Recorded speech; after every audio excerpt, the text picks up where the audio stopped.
ज्ञान तो वही है जो मुक्त करे। जीसस ने कहा है सत्य वही है जो मुक्त करे।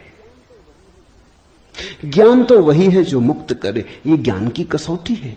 पंडित मुक्त तो दिखाई नहीं पड़ता, बंधा दिखाई पड़ता है। मुक्ति की बातें करता है, मुक्त दिखाई नहीं पड़ता है। हजार बंधनों में बंधा हुआ मालूम पड़ता है। तुमने कभी गौर किया, तुम्हारे तथाकथित संत तुमसे भी ज्यादा बंधे हुए मालूम पड़ते। तुम शायद थोड़े बहुत मुक्त भी हो, तुम्हारे संत तुमसे भी ज्यादा बंधे, लकीर के फकीर हैं। न उठ सकते स्वतंत्रता से, न बैठ सकते स्वतंत्रता से, न जी सकते स्वतंत्रता से। कुछ दिनों पहले कुछ जैन साध्वियों की मेरे पास खबर आई कि वो मिलना चाहती, मगर श्रावक आने नहीं देते। ये भी बड़े मजे की बात हुई। साधु का अर्थ होता है जिसने फिक्र छोड़ी समाज की, जो चल पड़ा अरण्य की यात्रा पर, जिसने कहा अब न तुम्हारे आदर की मुझे जरूरत है, न सम्मान की। लेकिन साधु साध्वी कहते हैं श्रावक आने नहीं देते। वो कहते हैं वहां भूल के मत जाना, वहां गए तो ये दरवाजा बंद। ये कोई साधुता हुई? ये तो परतंत्रता हुई, गुलामी हुई।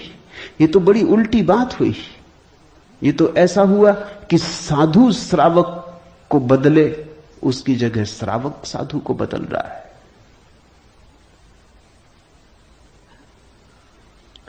एक मित्र ने आके मुझे कहा, एक जैन साध्वी आपकी किताबें पढ़ती लेकिन चोरी से, टेप भी सुनना चाहती लेकिन चोरी से, और अगर कभी किसी के सामने आपका नाम भी ले दो तो वो इस तरह हो जाती जैसे उसने कभी आपका नाम सुना ही नहीं। ये मुक्ति हुई। जनक ने पूछा कथम मुक्ति, कैसे होती मुक्ति, क्या है मुक्ति? उस ज्ञान को मुझे समझाएं जो मुक्त कर देता है। स्वतंत्रता मनुष्य की सबसे महत्वपूर्ण आकांक्षा है। सब पालो, लेकिन गुलामी अगर रही तो छिदती है। सब मिल जाए, स्वतंत्रता ना मिले तो कुछ भी नहीं मिला। मनुष्य चाहता है खुला आकाश, कोई सीमा ना हो। वो मनुष्य की अंतरतम निगूढ़तम आकांक्षा है, जहां कोई सीमा ना हो, कोई बाधा ना हो। इसी को परमात्मा होने की आकांक्षा कहो, मोक्ष की आकांक्षा कहो। हमने ठीक शब्द चुना है, मोक्ष। दुनिया की किसी भाषा में ऐसा प्यारा शब्द नहीं। स्वर्ग, फिरदौस, इस तरह के शब्द हैं, लेकिन उन शब्दों में मोक्ष की कोई धुन नहीं है। मोक्ष का संगीत ही अनूठा है। उसका अर्थ ही केवल इतना है, ऐसी परम स्वतंत्रता जिस पर कोई बाधा नहीं है। स्वतंत्रता इतनी शुद्ध कि जिस पे कोई सीमा नहीं। पूछा जनक ने कैसे होगी मुक्ति और कैसे होगा वैराग्य? हे प्रभु मुझे समझाकर कहिए। अष्टावक्र ने गौर से देखा होगा जनक की तरफ,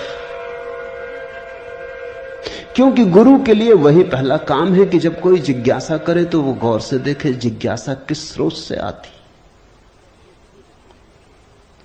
पूछने वाले ने क्यों पूछा है।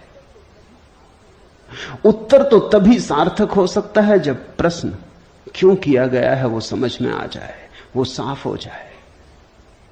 ध्यान रखना, सद्ज्ञान को उपलब्ध व्यक्ति, सद्गुरु तुम्हारे प्रश्न का उत्तर नहीं देता, तुम्हें उत्तर देता है।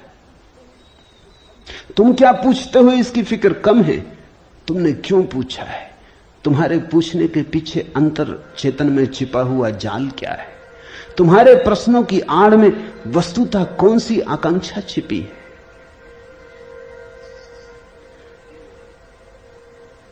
दुनिया में 4 तरह के लोग हैं, ज्ञानी, मुमुक्षु, अज्ञानी, मूढ़।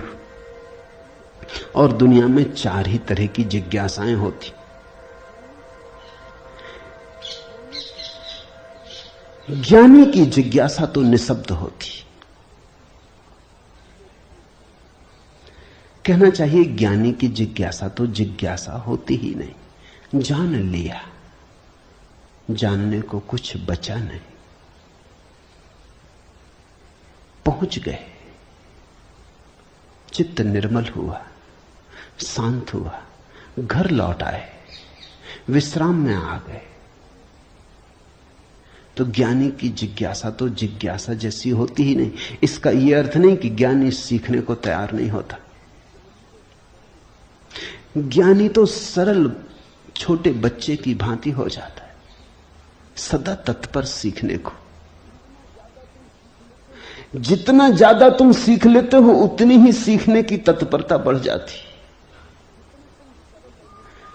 जितने तुम सरल और निष्कपट होते चले जाते हो उतने ही सीखने के लिए तुम खुल जाते हो। आए हवाएं तुम्हारे द्वार खुले पाती, आए सूरज तुम्हारे द्वार पर दस्तक नहीं देनी पड़ती, आए परमात्मा तुम्हें सदा तत्पर पाता है।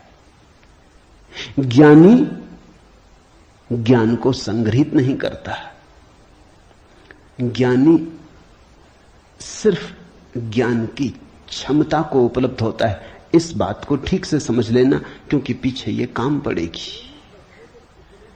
ज्ञानी का केवल इतना ही अर्थ है कि जो जानने के लिए बिल्कुल खुला है, जिसका कोई पक्षपात नहीं, जानने के लिए जिसके पास कोई पर्दा नहीं, जिसके पास जानने के लिए कोई पूर्व नियोजित योजना ढांचा नहीं। ज्ञानी का अर्थ है ध्यानी, जो ध्यानपूर्ण है।